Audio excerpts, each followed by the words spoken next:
Hi, welcome to the Actors Side. So excited today. We have Isabella Rossellini with us here, live from New York. Welcome to the Actors Side. Oh, thank you. I'm delighted to be here. I'm so excited to have you here. I have been following your career for a long time, and this show, we talk about the craft of acting thing, and you've done so much. But now I see an Isabella Rossellini resurgence kind of happening. Well, joy helped, I think. The film was successful, and of course, David O. Russell and Jennifer Lawrence and Robert De Niro and Bradley Cooper. I mean, a dream to work with them, but also they command the attention of the audience, of producers. And so after I had joy, I got the job at Shut Eyes with Hulu, and I'm doing now the series. Which is incredible, because I've seen you do television before in various ways. I've never done a series, partially because the series, so you have to commit for 6 months a year. You have to commit for 6 years when you sign the contract. It doesn't mean that the series will be picked up for so many years, but it's a very big commitment. And I didn't want to take it when my children were small, and also my work, I worked in films and I worked as a model for a long time, and I was afraid that he would not give me the flexibility to do all that I wanted. But now my children are grown up, and I was working less, so I had time in my hands, so I'm delighted that I've been asked.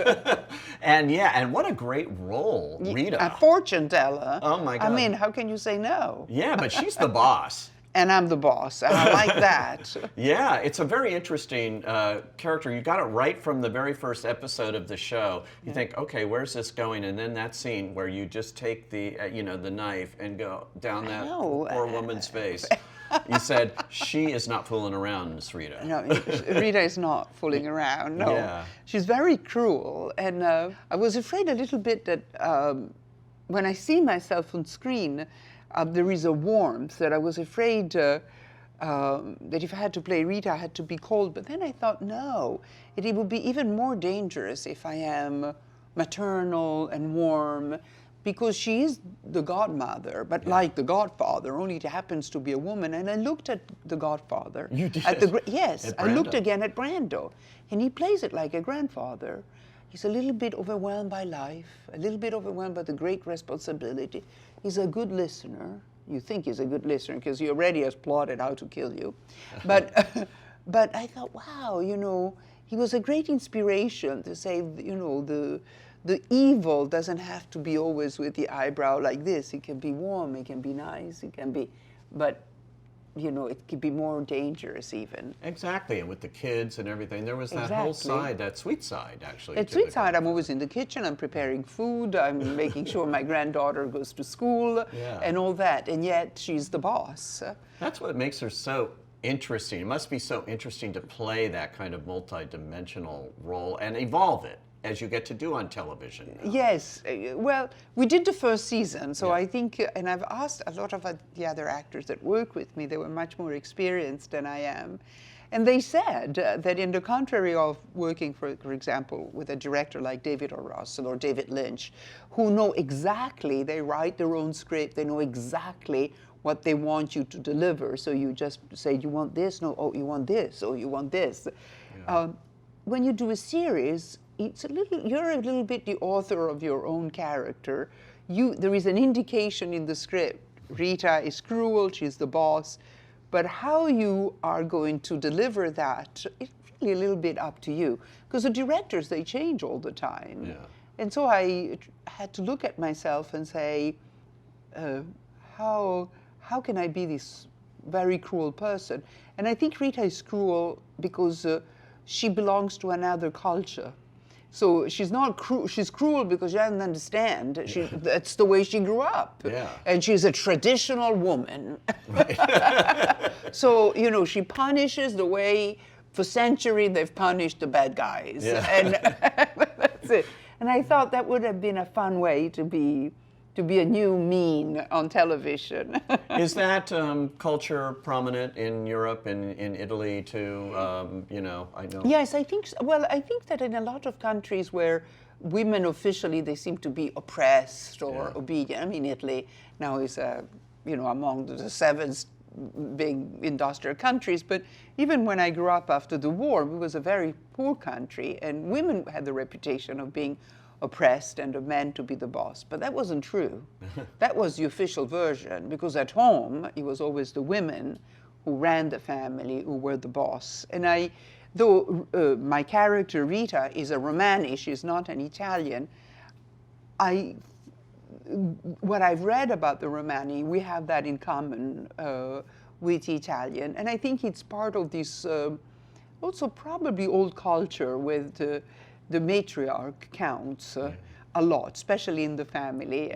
Do you have a favorite that you've done in the past? Because everybody, when they look at you, look at such an eclectic choices in movies that you've done. Really interesting characters. Of course, Blue Velvet. Blue Velvet. Well, Blue Velvet is among one of my favorites, and working with David Lynch, because he's such a great artist. It was wonderful, the collaboration. Of course, my father was the film director by excellence that would be called nowadays independent filmmaker. You know, was Rossellini, Roberto one of the Rossellini, great directors. But very experimental, you know. And so I think I was never intimidated if somebody guy like David Lynch or Guy Maddin, the Canadian film director, called me.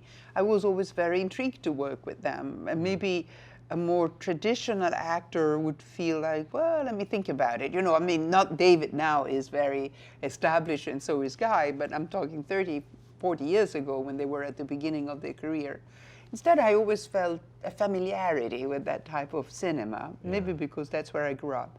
I also have an accent, and so it's harder for me to get casted. I can never be casted as a member of a family, because why would that person speak like that, you know? So that is a further, so partially I think it was the fact that I wasn't offered all the role that another American actress could be offered, and so I had to choose within what was given to me, but also this flexibility that I had to be my father's daughter, that I didn't discriminate between a film that was done independently by an artist with very little money or a big studio film. Of course, we love studio because they pay better, but it's okay to do the others. And your mother's daughter, obviously Ingrid Bergman, one of the great film stars of all time. And your very first movie, you played opposite her in a matter of time. I wasn't thinking then that I would become an actress. Yeah, I was wondering. But Mama did a film with Vincent Minnelli directing. It was the last film of Vincent Minnelli. Directed his daughter, Liza Minnelli. And they did a film in Rome, and Mother was playing a character in the film called A Matter of Time. And so we grew up in Rome, me and I have a twin sister also called Ingrid. So my twin sister helped my mom on the set with makeup and hair. She assisted the costume department. And I was home all the time and a little bit jealous and so my mom came up with an idea that maybe I could play a little part on the scene. So I did play this little part. A nun, right? A nun. I play a nun.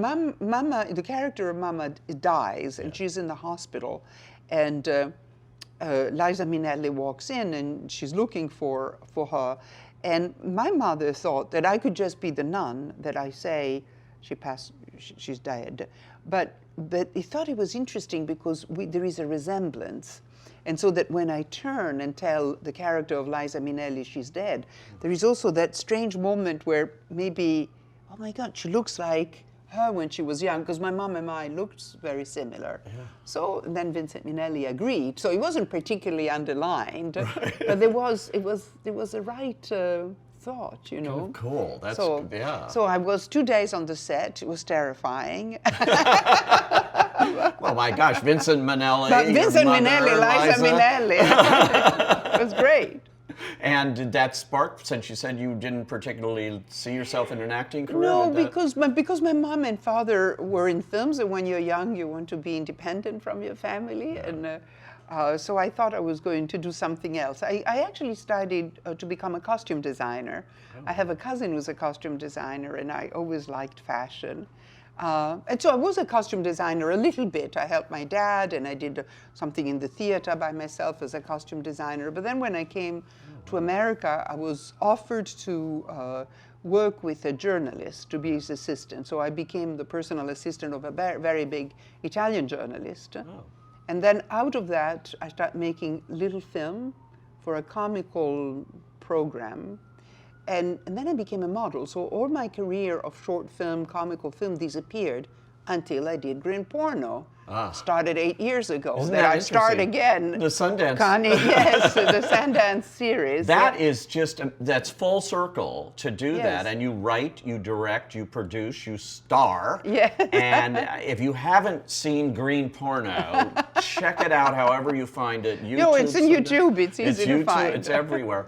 And it's an extraordinary idea, but it comes out of your love and interest in animals. Yes. And in fact, while, you mentioned that I wasn't working, but I'm not depressed. I'm not going to stay by the phone, as they say, waiting for it to ring. So I thought, what is that I like? I always loved animals. So I went back to university. And I'm just finishing my master's degree here in New York at Hunter College on animal behavior and conservation. Wow.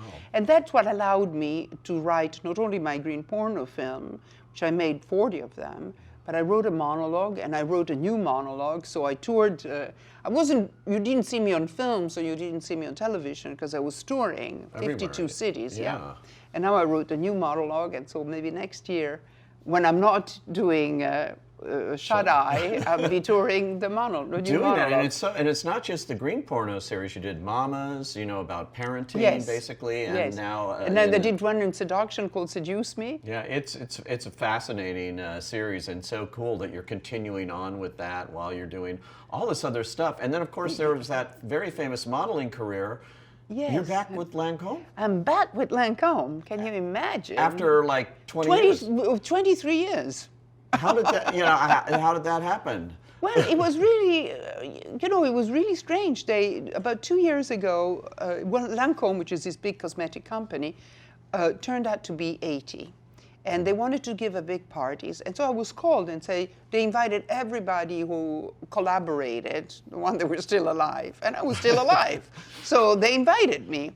And then at the end of the party, the CEO, which happens to be a woman, and I think it has a lot to do with it, Françoise Liman came and he said, I think we made a mistake 23 years ago. We would let you go because you were 40. Oh. I think we should make this right.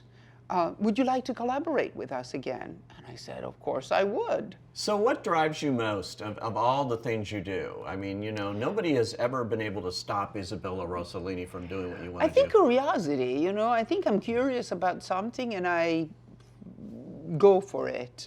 Whether it's animal or films or working with unusual artists. So, I think I'll continue. I was lucky. I was lucky because I could make a living. Yeah. Because a lot of people would like to do an adventure, but then you'd starve.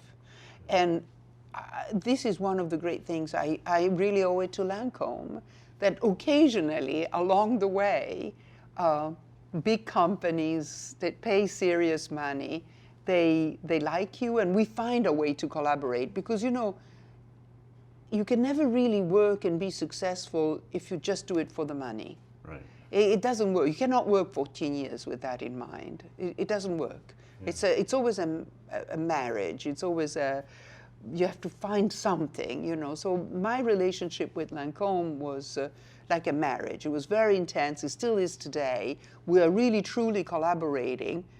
And they pay me money so I can do green porno. And Shut Eye. And Shut Eye, now. Playing a clairvoyant. How can you say no to being a clairvoyant? Oh my gosh, do you believe in that? Psychics? No, I don't. But so does Rita. Rita just uses it. That's right. She's fake. She's a fake. You're the real deal. Yeah. Thank you so much, Isabella. Thank you.